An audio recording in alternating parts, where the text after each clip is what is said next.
There was once a Dax cavalry woman, the lover of an Orokin couple named Corfel and Aurelia. What was her name? We do not know, but they never used it. They called her by many pet names, though. For an exotic pet she was to them. Little Sweetness, Tender Petal, Wild Rider. Had a mere Dax been known to be engaging in relations with her betters, she would have been executed on the spot. But the couple's power and influence was such that the affair would never be publicly addressed.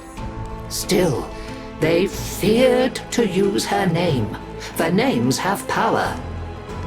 Many gifts they gave her, fine armor, rubido rings, and a horse of her own, on the condition that she never ever named it.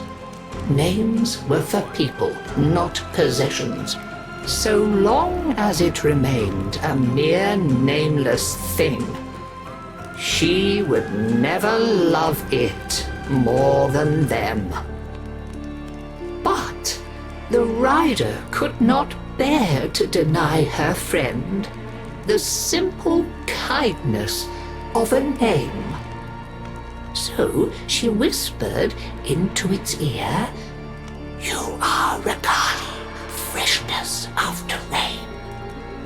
And just as the couple had feared, she came to love the horse dearly. This was intolerable to them. The horse had to go.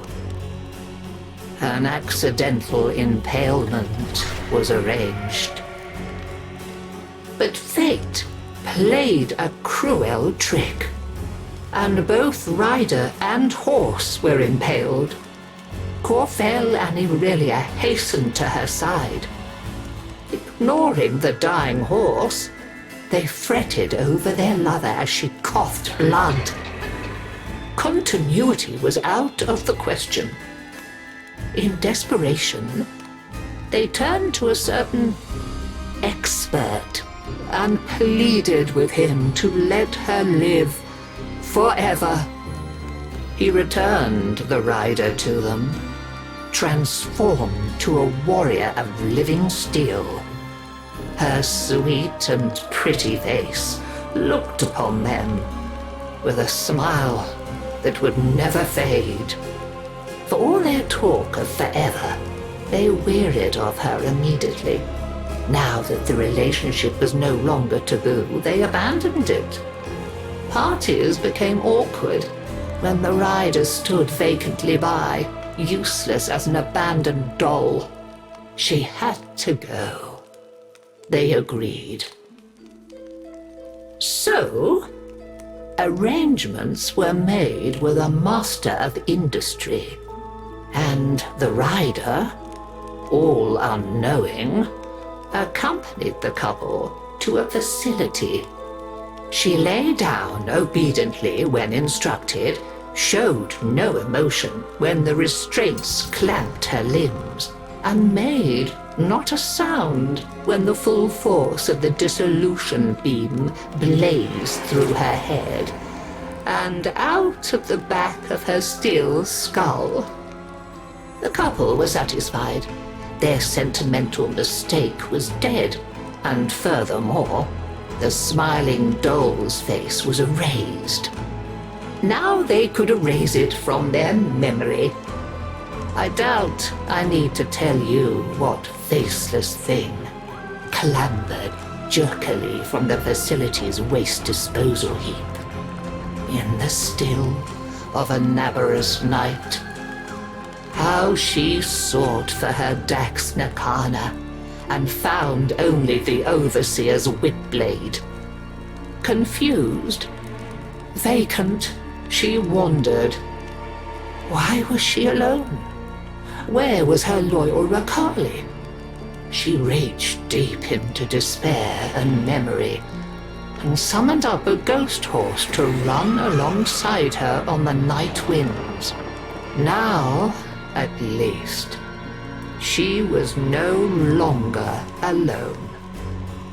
She groped for other memories, came up with hands overflowing glowing with betrayal.